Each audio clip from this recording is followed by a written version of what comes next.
जय गुरुदेव, जय महाकाली। आप सभी साधकों का जय महाकाली ज्योतिष केंद्र के आपके अपने चैनल पर स्वागत है। आज पुनः यक्षिणी साधना, विशाला यक्षिणी साधना की वैसे तो हम 2 वीडियो उनके दे चुके हैं अलग अलग मंत्रों पर चूंकि 10 फरवरी 2024 से नवरात्र है तो आप उसमें भी इसको सिद्ध कर सकते हैं और उसके अलावा एक और तिथि बताएंगे जिसमें इसको सिद्ध किया जा सकता है।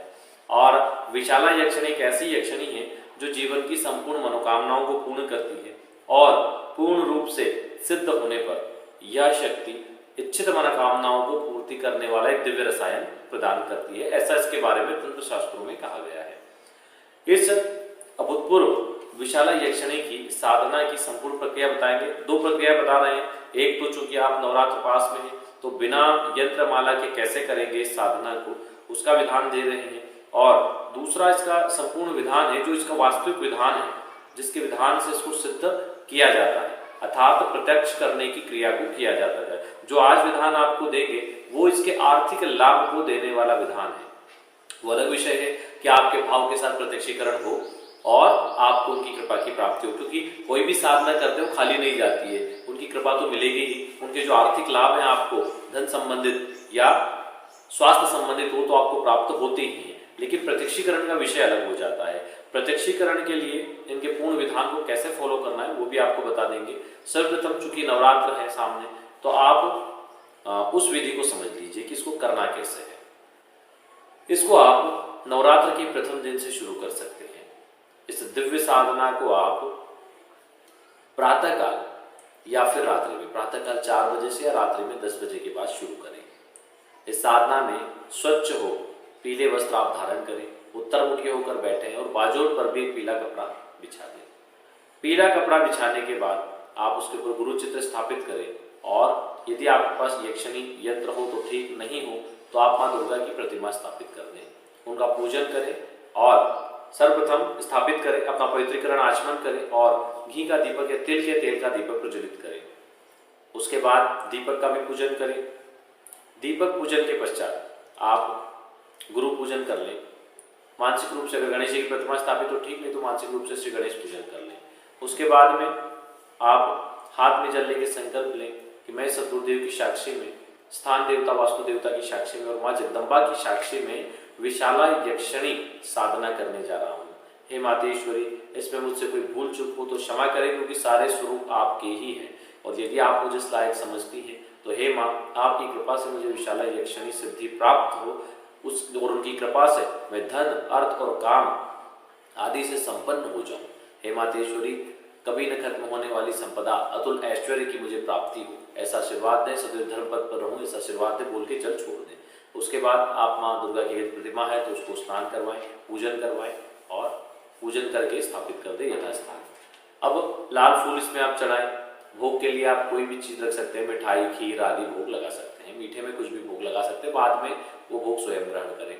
जब आप भोजन करें उस समय ग्रहण करें, ठीक है। वैसे साधनाओं में जो इनके नियम होते हैं, ब्रह्मचर्य का पालन, एक समय भोजन और जमीन पर ही बिछोना लगा ले अपना, जो भी गद्दा वगैरह हो उसी पे शयन करे। इसका रहता है कि व्यक्ति दिन भर उपवास करे और रात्रि में साधना के बाद भोजन करे तो ज्यादा बेहतर होता है। दिन में चाहे तो आप दूध, केले, फल ले सकते हैं।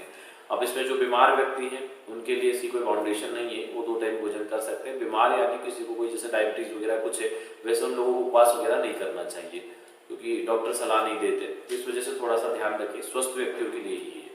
अब आपको क्या करना है, आपको गणेश जी की एक माला, गुरु मंत्र की एक माला और ओम दुम दुर्गाय नमः की एक माला करने के बाद आपको एक विशाला यक्षिणी का दिव्य मंत्र दे रहे हैं जो बीज मंत्रों से संपुटित है, उस मंत्र को करना है।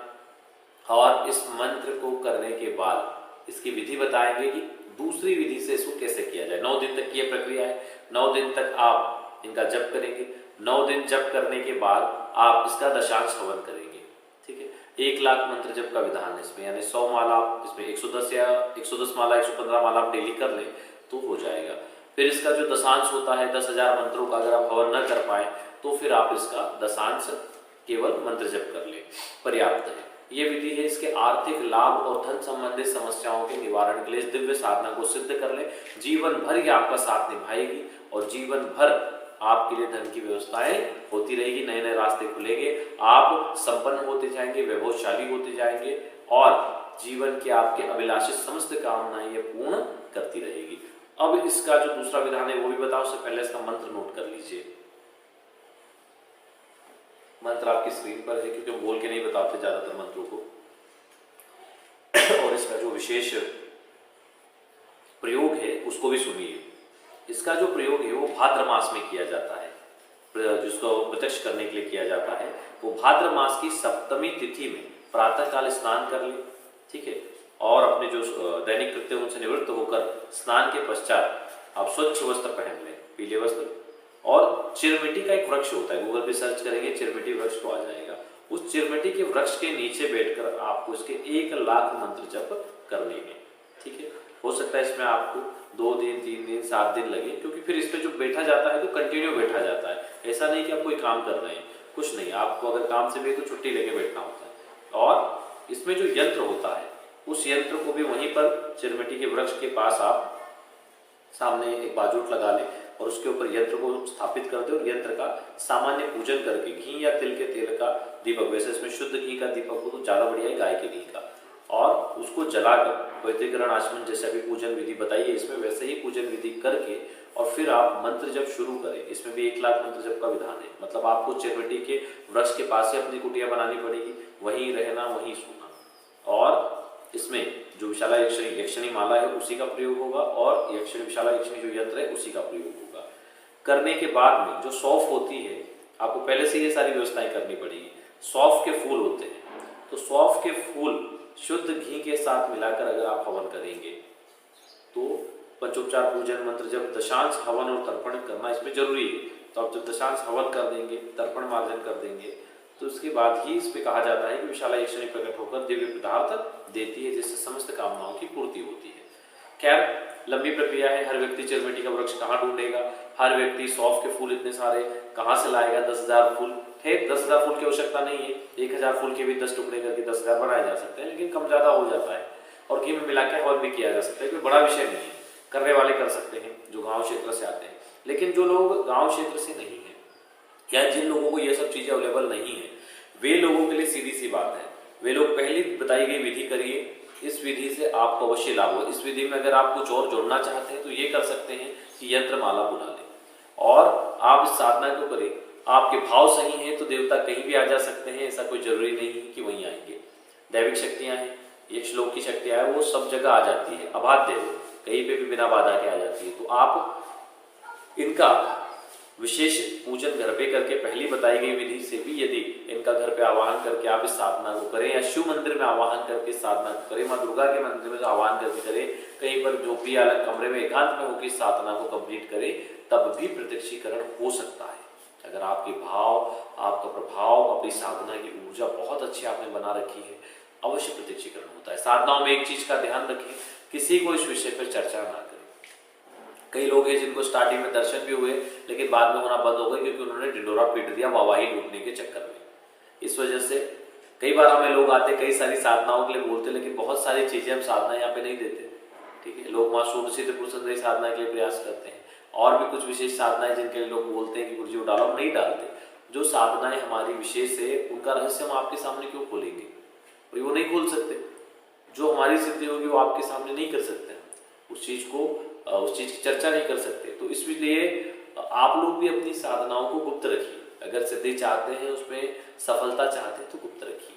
चलिए आज के लिए इतना ही, लाभ उठाइए इन साधनाओं का और अपने जीवन को उन्नत बनाइए। बैठे रहने से तो समय सालों निकल गए आपके जीवन के, अब लगातार उन साधनाओं को करिए जो जीवन बदल दे। चलिए आज के लिए इतना ही। जो लोग अपना कुंडली विश्लेषण या ऑरा स्कैनिंग करवाना चाहते हैं, नीचे दिए गए नंबर पर संपर्क कर सकते हैं, जिससे आपको पता चले आपको कौन सी साधना करनी है, आपके इष्ट देवी देवता कौन है, कौन से रत्न धारण करने, कोई गलत रत्न तो धारण नहीं कर रखे। क्योंकि कई बार क्या होता है, लोगों ने उल्टी सीधी जगह कुंडली दिखाई हुई होती है तो पता नहीं कौन कौन से रत्न को बिना देते हैं और लोग नुकसान उठाते हैं। ताकि आपको पता चले आपको व्यापार करना या नौकरी, किस क्षेत्र में आपको सफलता है, भूमि भवन वाहन कब प्राप्त होगी, विवाह की क्या स्थिति रहेगी, व्यापार करें या नौकरी, जैसे बहुत सारे सवालों के जवाब आपको मिल जाते हैं, जो भी आपके सवाल है। चलिए आज के लिए इतना ही। जय गुरुदेव, जय महाकाली।